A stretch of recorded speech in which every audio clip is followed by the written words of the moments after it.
What's up, everybody? Big Herc 916, getting down fresh out. Smash that like button, hit that subscribe button. You know how we do it over here. We're going to keep it pushing, bring you guys some dope interviews. I'm here with my man Bryan talking about the military. This man, no joke, Marines, Raider, Special Forces officer in the Marines. He's seen a lot of shit, and I know I've been shifting a little bit with more of the military stories, but I feel like we need to give these people a voice. They're not getting a big enough voice out here. And in my opinion and perspective of the military, I think anybody who served should be a millionaire. Everybody in Congress is multimillionaires. Everybody in the military, you served, combat, you're military, instantly, million. That's it, go home. You're not just getting, a flag and your benefits, you're getting $1 million. Plain and simple.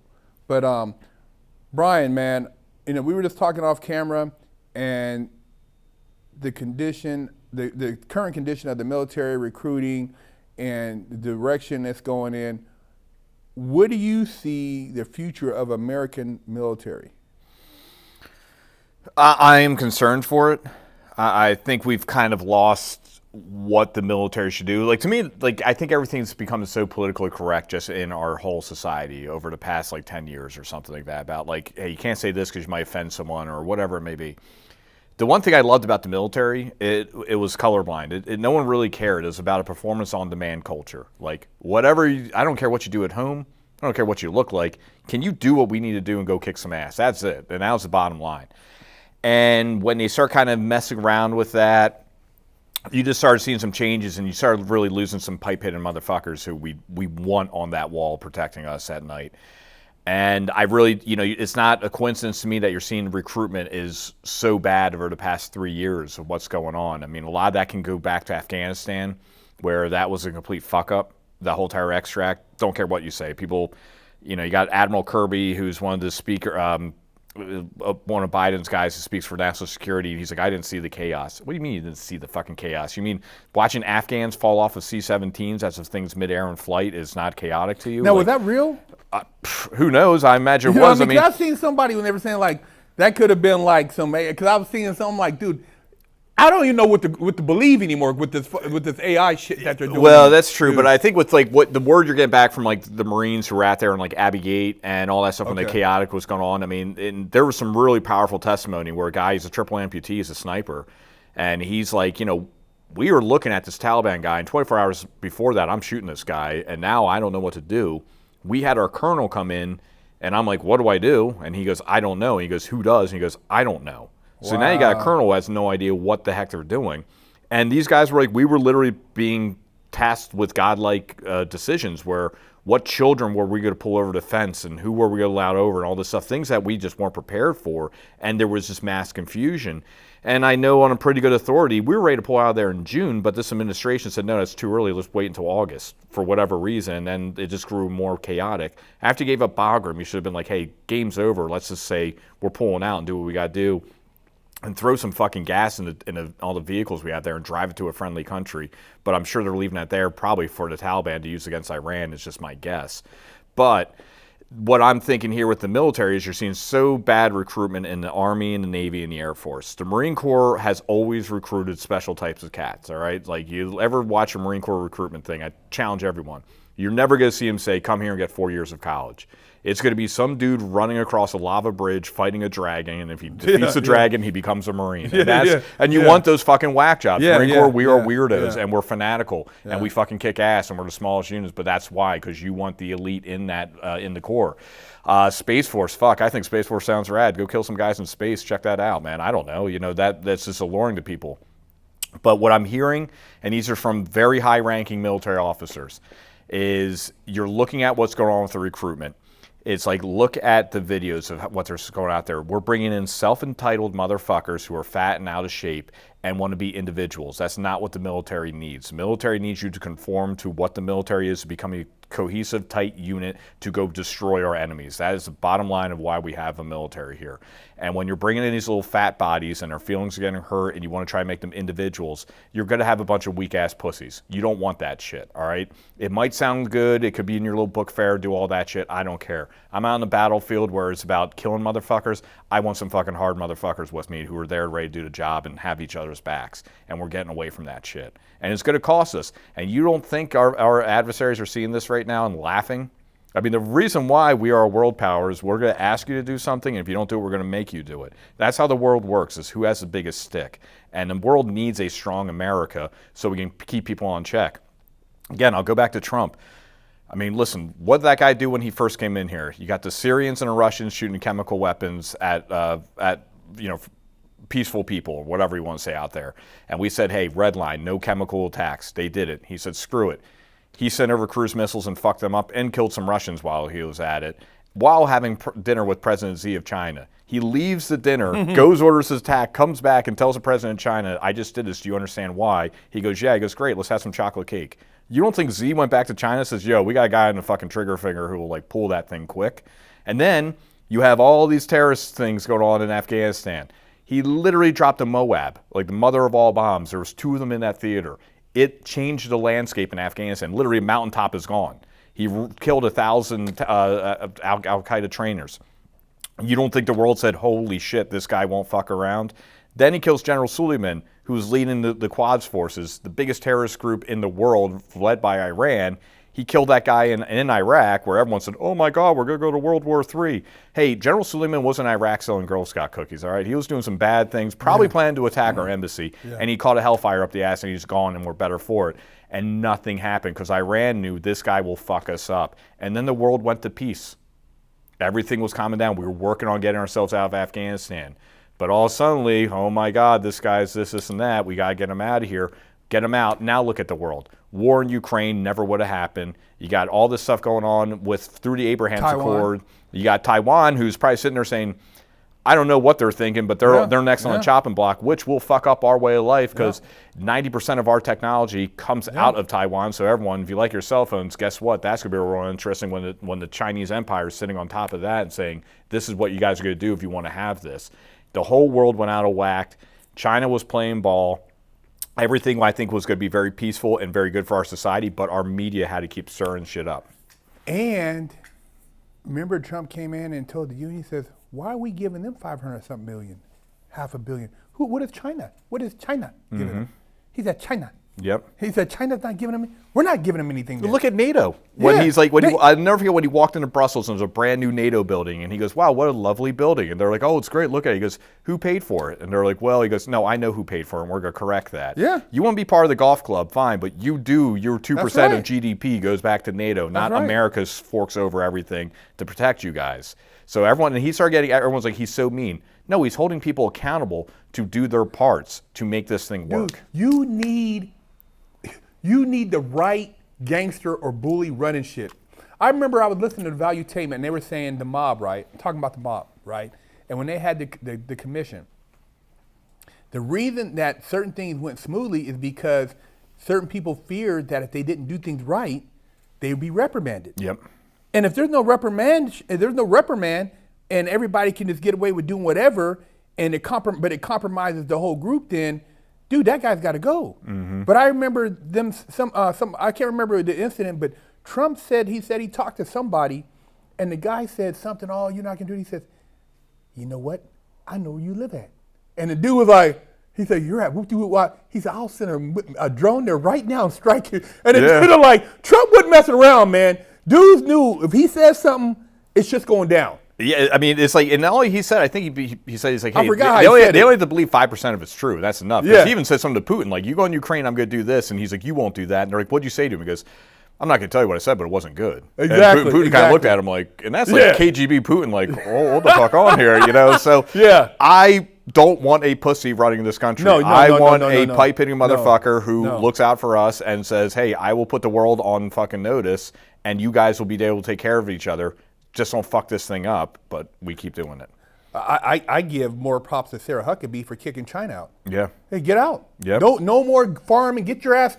China ain't letting us farm shit. No, and there's a reason why they're doing what they're not good people. No. I mean, I'm not saying the people of China are not good, but their government, give me a fucking break. I mean, come on, guys. Yeah. I mean, they're not over here helping us out. Everything you think we're doing that is bad, which 90% isn't even true. I'm not saying we're not fucking idiots on some of the things we do. Look over in China what they're doing to people. They're doing genocide. The Uyghur Muslims are getting fucking wiped out. They have re-education camps. All the shit you thought Trump was doing, they are doing. And it is fucking live and in color, and they will enslave you. And I've done some work over in Southeast Asia. The Silk Road was very fucking real. They were fucking shitting their pants about, hey, China wants to kind of fuck around. Africa. Watch what happens to Africa in 10 years. That will be China Part 2. They are taking that place over without firing a shot. I had to do stuff in North and West Africa.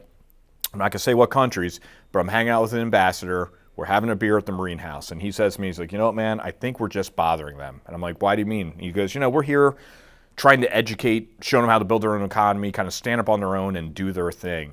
Then the Chinese come in. The Chinese will say this country has a $100 million GDP. The Chinese will give them a $500 loan, $500 million loan. No way they can pay this back. They'll bring their own people, their own materials, destroy the local economy, build a road to nowhere, build them a soccer stadium, which is great, everyone's happy. Then they say, hey, it's time to pay back that loan. We don't have it. No big deal. We'll take that air base, we'll take that naval port. We're good. And by the way, you're going to be our puppet government and do what we need you to do. The Chinese are literally taking over Africa, and we're just turning our heads to it. Kind of like what they did in Jamaica. They did all that stuff in Jamaica, and they own the road. They got a toll road now. Yep. You can't even drive down unless you're paying a toll. Now, let me ask you a question about, you're talking about Africa. I know we're jumping topics a little bit, but Niger, Burkina Faso, Algeria is, kicking out the French. Yeah. French was basically robbing them of uranium, Yeah. paying pennies on the dollar. Yep. Now they're like, man, we're charging, I believe it's 800 euros a kilo or something. They were only paying them like 8 or something just disrespectful. They had no gold reserve. France had like the 10th largest, and they have no gold. They have no gold mines. They're taking all their gold. Yeah. So they're saying literally, and nobody's really talking about this whole thing going on in West Africa because they're waking up. Yeah. They're kicking them out. They're taking back their gold mines. They're like, we're tired of people having to go across the ocean to try to find wealth, and we have all this wealth here. Absolutely. And they tried to get that guy a couple of times. They tried to assassinate him. He's survived the coup that they're trying to do over there. But so you have those countries over there kicking out the French imperialists and basically telling them, and the United States just built, not too long ago, had that $500,000 drone base over there, and they basically were securing the gold, the uranium, and whatever other, so-called precious resources they need for green energy. What do you think is going to happen now to parts of Western Europe who are so depending on exploiting West Africa now that Africa's waking up, which is almost kind of like a catalyst, I feel like, across the world, because, Americans are also waking up to bullshit politics here, and all those countries in Africa they were all military trained by the United States. Yeah. Went back and, I forgot they said out of 17 that were trained by the United States, 14 had coups that were military trained by the United States, and now they're kicking out the puppet governments. What do you think, as far as that situation going over there, Western Europe, and how that's going to impact us? I think the main thing that has to happen really in West Africa is, and for most of the country, or the globe for this fact, is really the education piece. Education is power. Knowledge is power. And I see it here in America where people are really trying to limit what you can know and how you need to be indoct and what they want you to know, and that's how you kind of do business. What I noticed really was bad in Africa, Afghanistan, just a lot of countries, and it happens here too, is the corruption aspect. And, you kind of look at some of these people who are leading some of these countries in Africa.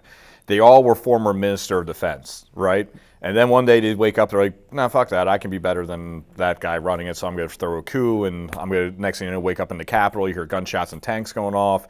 U.S. pulls out its mission because we need to do human rights vetting to say, okay, who is what and what are these people? And then we kind of get back in. China doesn't care. They're like, hey, if we can make money, let's just make money. You see where they are in the Taliban.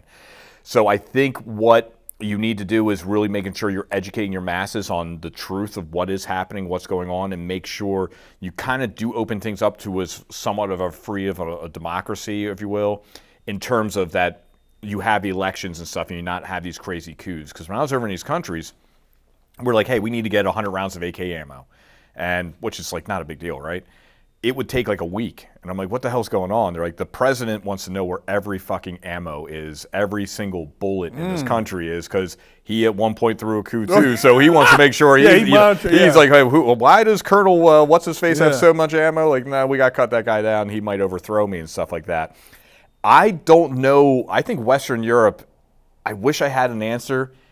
They're in like a horn of dilemmas right now because everything on TV, you exacerbate what's going on with Ukraine and Russia and their oil. I mean, they're just becoming poorer and poorer over there, where this war is really kind of fucking them up.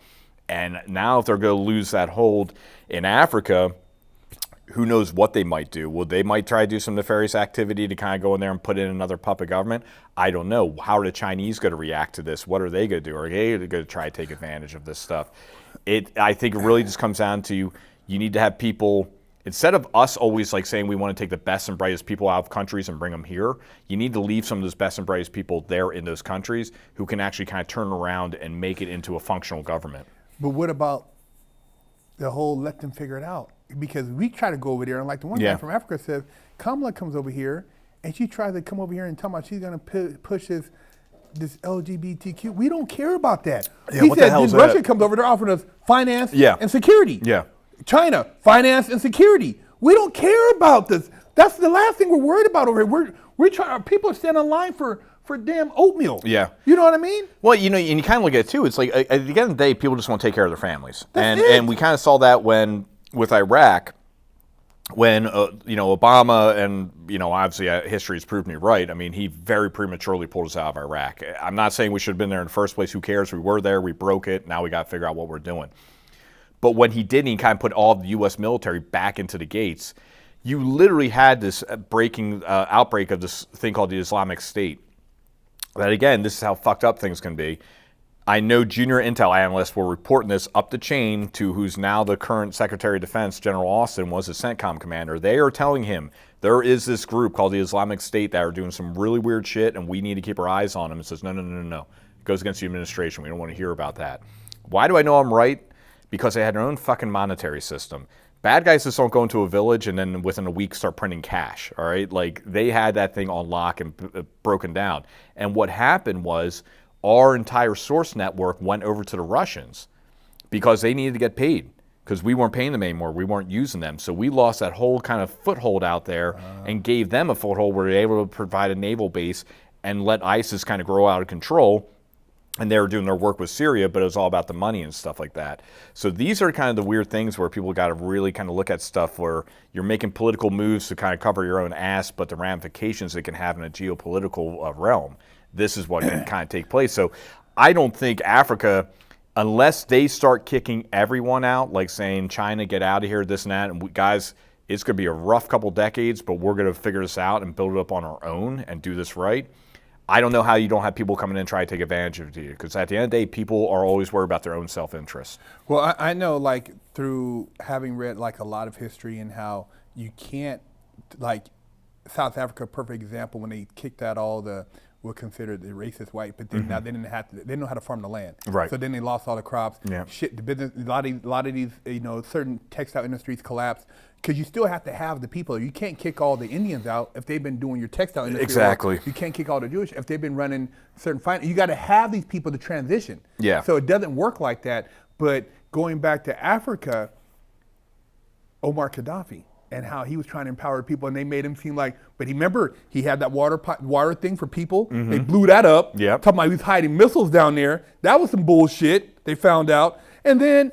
Hillary Clinton said, oh, we got to get rid of this guy. But really, he was trying to talk about, hey, man, we're going to create this gold-backed currency. All the African nations, we're going to be able to have our own farms. We're going to create wealth. And then NATO's like, we got to get rid of this guy. Yeah.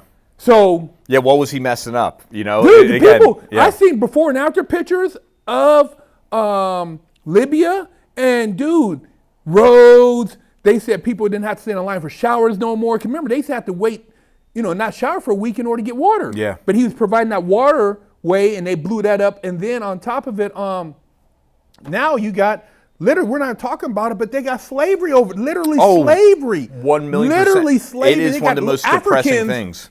being enslaved by Libyans. Like Yeah. literally, people like talk about over here. Oh man, it's like we want reparations. Go to Libya right now, and you got blacks. Go into West and North Africa. I tell Yeah. people, and again, like what we talked about before, is like where you're born is where you're at. Yes. Right? At least in America, you can fall and you Yes. can rise.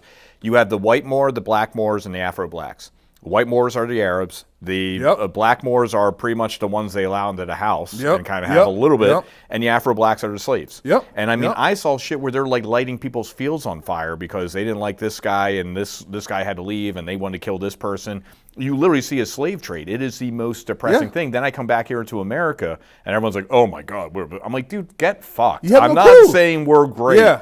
But my God, go to some other places and see what's happening. I mean, you want to talk about systemic racism? I'm over in Southeast Asia, and I'm not going to say what country, but we had this one dude, and he was a Hindu. That was his religion, and he was running their counterterrorism unit. And he was a great cat, man, awesome dude. We learned things from him. Had awesome stories about, like, you know, he did security for Queen Elizabeth and, like, Bill Gates, where he's like, man, that Bill Gates, I wish I could get as happy as in my life as he does when he gets McDonald's fries. Like, he fucking loses his shit. He's like, it's the weirdest thing, right?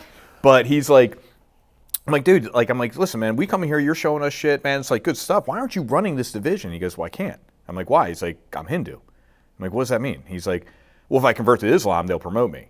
But until I do that, I'm here. And I'm like, okay, that's systemic racism. Like, you literally can't get promoted because of your religion beliefs. I mean, that's where I tell people, I'm like, listen, and this is not a far out outrageous country either. It is a pretty, what we would probably consider a pretty normalized place.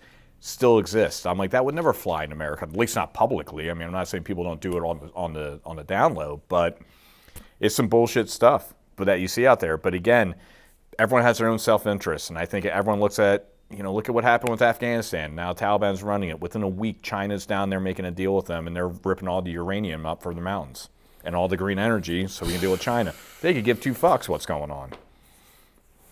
Hey man, there you have it. Big Herc 916 getting down with Fresh Out, and my man Bryan.